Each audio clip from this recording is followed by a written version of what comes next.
दिन रात मेहनत जारी है, फिर भी सिलेक्शन नहीं मिल पा रहा है। मेरी तैयारी मेरी तरफ से पूर्ण है, मेरी मेहनत में मुझे कोई कमी नज़र नहीं आती, फिर भी ये सिलेक्शन जो है वो मेरी लाइफ में एंट्री नहीं मार रहा है। मुझे एक बार ये वर्ड अपनी लाइफ में सुनना है कि आप सिलेक्टेड हो, आपका इसमें सिलेक्शन हो गया है, मेरी लाइफ बदल गई है। लेकिन ये सिलेक्शन जो है वो मेरे पक्ष में आ ही नहीं रहा है। आखिर कहाँ कमी है? क्या और ऐसा करूं कि इस बार सिलेक्शन मेरा हो जाए। मैंने 2-2 अटेम्प्ट दे लिए, मैंने 3 अटेम्प्ट दे लिए, अब तक मैंने अपनी लाइफ का हर वो पल त्यागा है जिससे कि मुझे डिस्टरबेंस हो सकता था। अपनी लाइफ को अब तक एंजॉय ही नहीं किया है कि मुझे कुछ घूमने जाना चाहिए या कुछ और अटेंड करना चाहिए, नहीं। मैं बस पूरी तरह पढ़ाई में समर्पित हूँ, फिर भी ये जो सिलेक्शन है वो मुझे नहीं मिल पा रहा है। और कैसे मैं इसे पाने के लिए और अपनी तैयारी में ऐड करूं, कौन से वो बिंदु है जो गलत है जिन्हें मैं सही करूं। अगर हम इन पर भी विचार कर लें तो हम और अच्छी तैयारी कर सकते हैं। ये बिंदु उन सभी विद्यार्थियों के लिए भी जरूरी हो जाते हैं जो कि अभी अभी तैयारी स्टार्ट कर रहे हैं, और जो पहले से तैयारी कर रहे हैं जिनका सिलेक्शन नहीं हो पा रहा है वो भी इन बिंदुओं को अपनी तैयारी में ऐड कर सकते हैं। अगर आप किसी भी गवर्नमेंट एग्जाम की तैयारी कर रहे हैं, चाहे रीट है, थर्ड ग्रेड है, या फिर आप first grade, second grade, CET, या आप कहें कि मुझे एसएससी, मतलब कोई भी गवर्नमेंट एग्जाम, पटवारी वगैरह कोई भी हो सकता है। आप अगर किसी भी गवर्नमेंट एग्जाम की तैयारी कर रहे हैं तो इन बिंदुओं को जानना जरूरी हो जाता है कि हम सब तैयारी करते हैं कि जो भी फॉर्म भरता है उसमें से अगर 5% स्टूडेंट्स को निकाल दें कि हाँ हो सकता है वो इस एग्जाम की ना करके किसी और की कर रहा हो, या फिर वो इसमें इंटरेस्टेड नहीं हो, किसी के कहने से फॉर्म भर दिया हो। 5% को अगर हम छोड़ भी दें तो हम मान के चलें कि 95% स्टूडेंट तो तैयारी करते ही होंगे। अब 95% में से भी हम मान लें कि 50% ऐसे स्टूडेंट्स भी हैं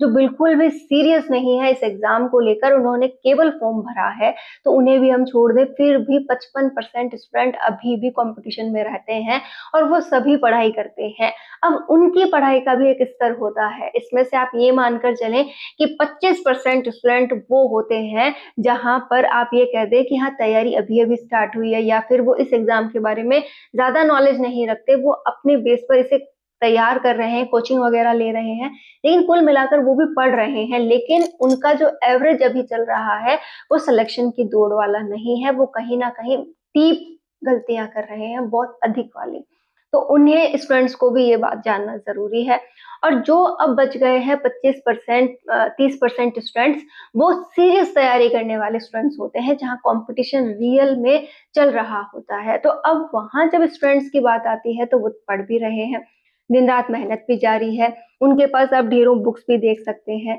उनके पास आप नोट्स देख सकते हैं, वो सेल्फ नोट्स भी बना रहे हैं, बहुत कुछ चल रहा है। फिर भी कई बार सिलेक्शन से रह जाते हैं, कई बार 1-2 नंबर से रह जाते हैं, इतना टूटते हैं, इतना रोते हैं कि वापस से खड़ा होना मुश्किल हो जाता है।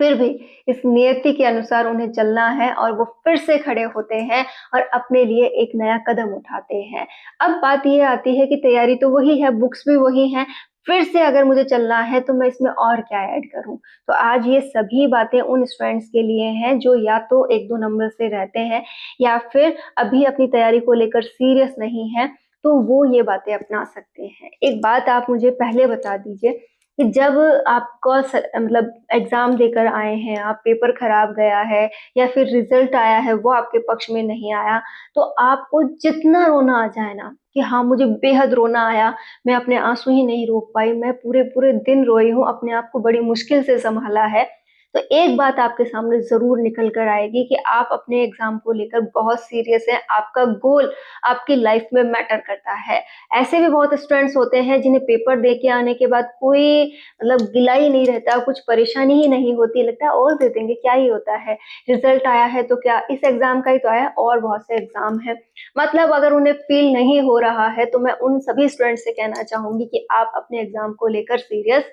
नहीं है, तो पहले अपने अंदर से आप उस एग्जाम के प्रति सीरियस होकर देखिए, उसके प्रति समर्पित होकर देखिए। तो ये वाली गलती भी बहुत से स्टूडेंट्स करते हैं कि हम अपने एग्जाम के प्रति समर्पित ही नहीं है, अपने लक्ष्य से वो लगाव ही नहीं है।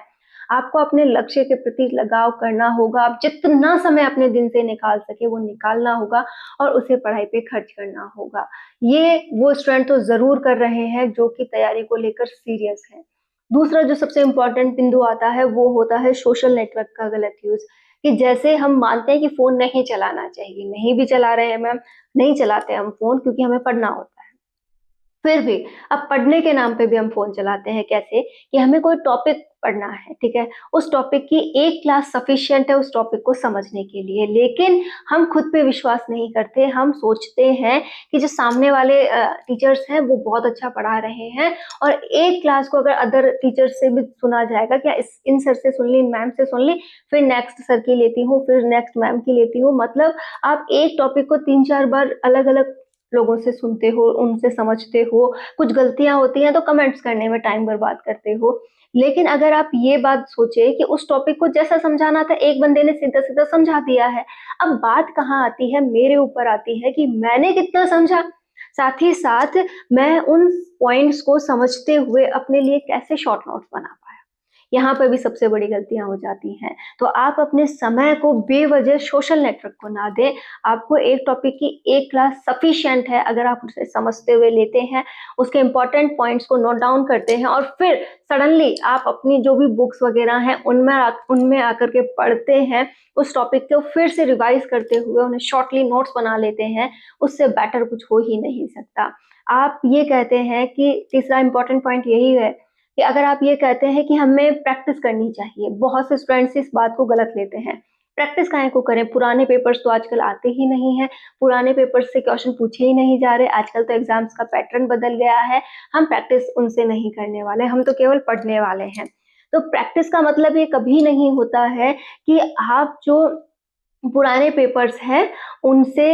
वो क्वेश्चन लेने वाले हैं नए पेपर में, जो आने वाले पेपर्स हैं, उनमें आपको पुराने क्वेश्चंस मिलने वाले हैं, ये बिल्कुल नहीं होता है। इसका मतलब ये होता है कि जो आप पढ़ रहे हैं, उसकी एनालिसिस आप कर रहे हैं कि मैंने जैसे कोई टॉपिक पढ़ा, उस टॉपिक को पढ़ने के बाद मुझे कितना आया, उसे मैं प्रैक्टिस में एनालिसिस करती हूँ और ये जानती हूँ कि इसमें कितना ऐड मुझे करना है, क्या-क्या पॉइंट्स हैं जो इसमें ऐड किए जा सकते हैं, तो हम उसके लिए प्रैक्टिस करते हैं। तो अब जब भी कभी भी आप प्रैक्टिस करें, तो ये बात ज़रूर ध्यान में रखें कि मुझे उस टॉपिक की प्रैक्टिस करनी है जो मैंने अभी-अभी पढ़ा था या फिर जो मैं पढ़ चुकी हूँ और जब उसमें कमी नज़र आए, तो वो पॉइंट्स आपको पढ़कर फिर से ऐड करने होते हैं और जैसे-जैसे आप ये प्रोसेस करने लगते हैं, आप एग्ज़ाम के लिए भी माइंडली प्रिपेयर होने लगते हैं कि आपकी प्रैक्टिस शानदार हो जाती है और ये वाला पॉइंट आप ये मानकर चलें कि उन सभी स्टूडेंट्स पे लागू होता है जो 1 या 2 नंबर से रहते हैं या फिर बहुत अधिक तैयारी करने के बाद भी उनके नंबर कुछ एवरेज पॉइंट्स में ही कम रह जाते हैं कि प्रैक्टिस का लेवल उन्हें और अधिक बढ़ाना है। थ्योरी उन्होंने पढ़ ली, रिवीजन उन्होंने कर लिया, अब तो रिवीजन पे रिवीजन करें और प्रैक्टिस पर प्रैक्टिस करें तो वो सिलेक्शन में बहुत आगे जा सकते हैं, रैंक भी क्रिएट हो सकती है। तो यहाँ पर आप सभी को ये बातें ध्यान रखना ज़रूरी हो जाता है। और भी कई पॉइंट्स हैं जो हम गलतियों के रूप में करते हैं, जैसे ये वाला भी आप एक बार ज़रूर सोचिएगा कि अगर आपको लगता है कि चलो ये वाला काम मैं आज टाल देती हूँ, मुझे अपनी लाइफ को डिसिप्लिन रखना है, बिल्कुल भी एन्जॉयमेंट नहीं है, बिल्कुल बोरियत भरी लाइफ हो गई है, आप वो चीज़ें भी इग्नोर कर रहे हैं जिससे आपको खुशी मिलती है या फिर मैं कहूँ कि आप थोड़े से हैप्पीनेस के साथ अपनी लाइफ को आगे की ओर मूव करते हैं। जैसे आप में से हो सकता है बहुत से जो फ्रेंड्स हैं, उन्हें गाने सुनने का शौक हो, तो हम गाने सुनने से क्या सोचते हैं, अरे मेरा बहुत अधिक समय बेकार हो जाएगा, मैं गाने नहीं सुनूँगी। बिल्कुल मत सुनिए, आपका समय बहुत कीमती है। लेकिन जब हम एक ही काम को लगातार करते रहते हैं, पढ़ते रहते हैं और एक माहौल में हम बैठे रहते हैं, तो हम बोर फ़ील करते हैं या फिर हमें लगता है कि क्या ही लाइफ़ है मेरी। इसका एक तरीका ये भी हो सकता है ना कि पूरे दिन जब पढ़ाई हो जाए, अच्छे से आपने अपना टारगेट पूरा किया है, तो आप अपने आप को रिवॉर्ड दे सकते हैं कि आप अपने आप को रिटर्न गिफ्ट दीजिए कि बहुत शानदार पढ़ाई हुई है, बहुत अच्छा दिन बीता, अब थोड़ा-सा एन्जॉयमेंट अपने आपको दिया जाए कि हाँ, फिक्स करता हूँ कि 20 से 25 मिनट का ये जो समय है, वो रोज़ मैं मेरे साथ भी बिताऊँ। इसमें आप अपने ऊपर विचार कीजिए कि आज मेरे अंदर क्या चेंज है, मुझे और अपनी हेल्थ के लिए क्या करना चाहिए और मैं आज क्या और एक्सरसाइज ऐड करूँ। मतलब आप कुछ पल अपने साथ बिताइए और साथ में जो भी पसंदीदा काम हो, जैसे आपको कोई ऐसा एंटरटेनमेंट कुछ देखना पसंद है, कोई सीरियल आपका फेवरेट, उसकी एक कड़ी देख ली, या फिर आपको लगता है कि गाना मुझे पसंद है तो वो गाना सुन लिया। मतलब आप अंदर से अपने आप को एक्टिव फील करेंगे जब भी आप कोई पसंदीदा काम करते हैं। जबकि हम क्या करते हैं, अपनी लाइफ को इतना बोरियत भरा बना लेते हैं कि जो काम हम रियल में करना चाहते हैं ना, उसमें हमारा मन ही नहीं लगता। तो कभी भी किसी भी काम को टालने के बजाय उसका थोड़ा-सा हिस्सा अपनी लाइफ में ऐड कर लेना चाहिए, ताकि ये ना रहे कि मैं तो अपनी लाइफ को बर्बाद कर रहा हूँ, समय मैं कहाँ खर्च कर रही हूँ, मैं तो कुछ कर ही नहीं सकती। तो अपनी लाइफ का थोड़ा-सा हिस्सा जो है, वो आप निकाल कर अपने लिए भी सेव करके रखें कि वो भी आपकी ज़रूरत है। इसको शायद आप नेगेटिव ले सकते हैं कि मैम पहले ही समय कम मिलता है, हम हमारे लिए खर्च क्यों करें? एक बार करके देखिएगा, अगर आपको लगता है कि ये मेरे पक्ष में रहा, मुझे पढ़ने का और इंटरेस्ट जगा, तब ये आपको समझ आएगा, क्योंकि हम केवल बुक लेकर बैठ जाएँ, ये भी काफ़ी नहीं है। बुक में जो है, वो हमें समझ आना चाहिए और याद भी रहना चाहिए। तो आप ये वाला पॉइंट अप्लाई करके देखें कि बुक को लेकर बैठ के, जैसे आप में से बहुत से स्टूडेंट करते होंगे, लेकर बैठे हैं और लेकर बैठे-बैठे इस एक पेज में ही घंटों बिता रहे हैं, आगे बढ़ने का नाम ही नहीं है, तो वो पढ़ाई मैटर नहीं करती है, ये आप भी जानते हो। हम पढ़ा हुआ कब मानेंगे कि हाँ, ये वाला पॉइंट था, अब मैंने पूरा तैयार कर लिया है, पूरे तरीके से मुझे आता है, इसके क्वेश्चंस मैं अब सॉल्व करके देखूँगी। उस समय जो खुशी होती है ना, उसे बढ़ाने का काम कौन करता है? आपका इंटरेस्ट। या कलर पेंटिंग करने का शौक है, कोई बात नहीं, मैंने कलर रखे हुए हैं, एक छोटा-सा फ्लावर ही क्यों ना बनाऊँ, मैं बनाऊँगी, क्योंकि माइंड को एक्टिव करता है दोबारा से लगने में। मैंने ऐसे-ऐसे स्टूडेंट्स देखे हैं जिन्हें अगर आप 1 से 2 क्लास दे देते हैं कि चलो उनकी 1 से 2 क्लास हो गई, उनको इतनी बोरियत होती है कि वो तीसरी क्लास में एंटर नहीं करेंगे। तो अगर हम एक काम को बिना मन के बार-बार करे जाएँगे, तो हम उसमें बोर होंगे और वो काम करने में हमारा मन नहीं लगेगा, हमें अच्छे से याद नहीं होगा।